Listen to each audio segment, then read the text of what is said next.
Hi to all, back to our channel Success with English by Lalasa.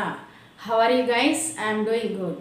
ఈ రోజు నేను మీకు ఒక మల్టీపర్పస్ టాపిక్ గురించి చెప్పాలనుకుంటున్నాను. అదేంటంటే ఏం లేదండి, ఈ టాపిక్ మీకు ఇంటర్మీడియట్ వాళ్ళకి బాగా హెల్ప్ అవుతుంది. అంటే స్కూల్ గోయింగ్ గైస్ అయినా ఇంటర్మీడియట్ వాళ్ళైనా ఎవరికైనా సరే బాగా హెల్ప్ అవుతుంది. కాంపిటేటివ్ ఎగ్జామ్స్కి ప్రిపేర్ అవుతున్న వాళ్ళకి బాగా హెల్ప్ అవుతుంది. అండ్ వన్ మోర్, లాంగ్వేజ్ ఇంగ్లీష్లో మాట్లాడాలి అనుకున్న వారికి బాగా హెల్ప్ అవుతుందండి. చూడడానికి చాలా సింపుల్గా ఉంటాయి, కానీ మనల్ని అయితే గందరగోళంలో పడేస్తాయి, గజిబిజి గందరగోళంలో పడేస్తాయి. ఇంతేనా అనుకుంటాం, కానీ మనల్ని అల్లాడిస్తుంది ఆ టాపిక్. ఏంటి ఆ టాపిక్? ఇంత ఇంట్రడక్షన్ ఇచ్చాను అనుకుంటున్నారా? ఎస్ అండి, అదేంటంటే ప్రిపోజిషన్స్. టాపిక్ విన్న తర్వాత నేను చెప్పింది కరెక్టే అనిపించిందా మీకు? చూడ్డానికి ఈజీగానే ఉంటుందండి, కానీ మనం చాలా కన్ఫ్యూజ్ అవుతాం. అలాంటి టాపిక్ని నేను ఈరోజు మీకు ఈజీ వేలో ఎక్స్ప్లెయిన్ చేద్దాం అనుకుంటున్నాను. అది ఎలా అంటే చూడండి, నేను ఇక్కడ ఆల్రెడీ కొన్ని ప్రిపోజిషన్స్ రాశాను. అంటే ఏ వర్డ్ తర్వాత ఏ ప్రిపోజిషన్ వాడాలి, వర్డ్ మనం ఆ వర్డ్ని ప్రొనౌన్స్ చేయగానే ఠక్కన ఈ ప్రిపోజిషన్ వాడాలి అని మనకి మనసులోకి వచ్చేస్తుంది అనమాట. ఆ విధంగా మీకు ఈజీ వేలో నేను ఈరోజు ప్రిపోజిషన్స్ గురించి ఎక్స్ప్లెయిన్ చేద్దాం అనుకుంటున్నాను. వీడియో అయితే స్కిప్ చేయకుండా చూడండి, బాగా హెల్ప్ అవుతుంది మీ అందరికీ. ముఖ్యంగా school going guys, intermediate guys and competitive exams, ఓకేనా? లాంగ్వేజ్ కూడా బాగా హెల్ప్ అవుతుంది. ఒకసారి చూసేసేయండి. కాన్ఫిడెంట్ అంటే విశ్వాసం, మన మీద మనకి నమ్మకం ఉండడం అన్నమాట. సో కాన్ఫిడెంట్ అనే వర్డ్ తర్వాత ఓఎఫ్ ఆఫ్ అనే ప్రిపోజిషన్ వస్తుంది. Confident of. చూడండి ఎగ్జాంపుల్ ఏం రాశానో, I am confident of my teaching. నా టీచింగ్ మీద నాకు చాలా నమ్మకం ఉంది. Next interest, INTEREST. ఇంట్రెస్ట్ తర్వాత ఇన్ అనే ప్రిపోజిషన్ వస్తుంది. Example, she is interested in English.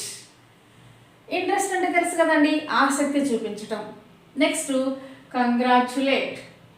ఎదుటి వారిని ఏదైనా ఒక పని సక్సెస్ అయినప్పుడు వాళ్ళని మనం బ్లెస్ చేస్తాం, విష్ చేస్తాం కదండి, దాన్ని కంగ్రాచులేట్ అంటాము. కంగ్రాచులేట్ తర్వాత ఆన్ అనే ప్రిపోజిషన్ వస్తుంది. He congratulated me on my success. నాకు సక్సెస్ వచ్చినందుకు నన్ను కంగ్రాచులేట్ చేశాడు. నెక్స్ట్ ఎఫ్రైడ్, భయపడటం. ఎఫ్రైడ్ అనే వర్డ్ తర్వాత ఆఫ్ అనే ప్రిపోజిషన్ వస్తుంది. Example, we're afraid of snakes. Afraid of. Next famous అంటే ప్రసిద్ధి చెందినటువంటి. ఫేమస్ తర్వాత ఫర్ అనే ప్రిపోజిషన్ వాడాలి. Goa is famous for beautiful beaches. Goa అనగానే మనకి ఏం గుర్తొస్తుందండి? అందమైన బీచెస్ అండ్ ఫార్మింగ్ గుర్తొస్తుంది కదా, అదనమాట. నెక్స్ట్ బిలాంగ్ అనే వర్డ్ తర్వాత టు అనే ప్రిపోజిషన్ వస్తుంది. Example, this property belongs to my uncle. ఈ ప్రాపర్టీ, ఈ ఆస్తిపాస్తులన్నీ కూడా మా అంకుల్కి చెందినవి. నెక్స్ట్ అప్లై అంటే మనం దరఖాస్తు చేసుకోవడం అంటాం కదా. అప్లై తర్వాత ఫర్ అనే ప్రిపోజిషన్ వస్తుంది. Example, my brother applied for police job. Next eligible, దేనికైనా మనం అర్హత సాధించటం. ఎలిజిబుల్ అంటే అర్హత. సో ఎలిజిబుల్ అనే వర్డ్ తర్వాత ఫర్ అనే ప్రిపోజిషన్ వాడాలి. Example, you are eligible for this job. నువ్వు ఈ జాబ్కి అర్హుడివి. నెక్స్ట్ ఫాండ్ అంటే లైక్ చేయటం, ఇష్టపడటం. ఫాండ్ అనే వర్డ్ తర్వాత ఆఫ్ అనే ప్రిపోజిషన్ వస్తుంది.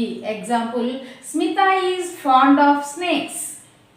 నెక్స్ట్ అకార్డింగ్ అంటే దానికి అనుగుణంగా అంటాం కదండి. అకార్డింగ్ అనే వర్డ్ తర్వాత టు అనే ప్రిపోజిషన్ వాడాలి. Example, we should work according to rules. So ఇప్పుడు మీరు దాన్ని ఈజీగా గుర్తుపెట్టుకోవాలంటే ఇక్కడ నేను అండర్లైన్ చేశాను, చూసారా?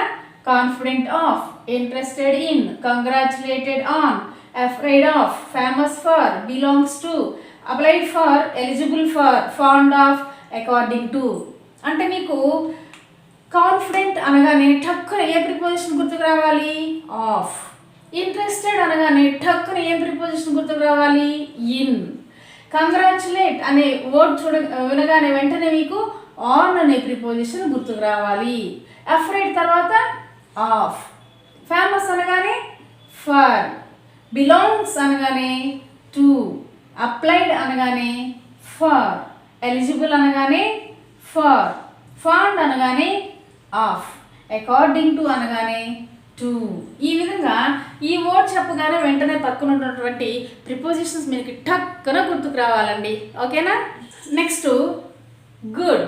జీఓఓడి గుడ్ అంటే బాగా అని అర్థం. ఇక్కడ గుడ్ అనే వర్డ్ తర్వాత ఎట్ అనే ప్రిపోజిషన్ వస్తుంది. See my sister is good at maths అంటే ఏదైనా ఒక సబ్జెక్ట్లో బాగా తెలివైనది అని చెప్పాల్సి వచ్చినప్పుడు ఎట్ అనే ప్రిపోజిషన్ వాడాలన్నమాట. నెక్స్ట్ పూర్ అనే వర్డ్ తర్వాత ఇన్ అనే ప్రిపోజిషన్ వస్తుంది. She is poor in Telugu. Next laugh అనే వర్డ్ తర్వాత ఎట్ అనే ప్రిపోజిషన్ వస్తుంది. They laughed at joker. Waiting అనే వర్డ్ తర్వాత ఫర్ అనే ప్రిపోజిషన్ వస్తుంది.